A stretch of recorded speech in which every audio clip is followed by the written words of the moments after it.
اليوم على النت. يانوكوفيتش يتصدر الانتخابات الرئاسية والأوكرانيون يعلقون. الجمهوريون يتواجهون عبر الشبكة تحضيرا لانتخابات مجلس الشيوخ بكاليفورنيا. ومسلسل ويب يهزأ من السياسة الأمريكية.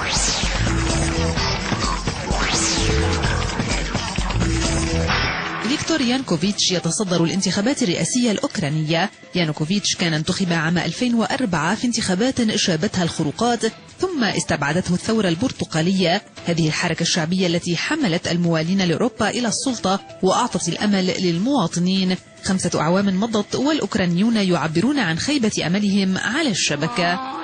منذ عدة أشهر أشرطة مصورة ظهرت للتنديد بالخلافات داخل المعسكر البرتقالي والتي شلت البلاد. هذا الشريط يظهر كاريكاتوريا الرئيس المنتهي ولايته يوتشينكو ورئيسة الحكومة يوليا تيموتشينكو، وهما يتشاجران حول موضوع الغاز المستورد من روسيا.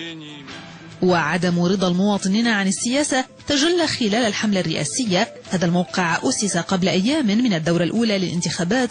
الموقع يمكن رواد النت من بيع أصواتهم لقاء حوالي $60.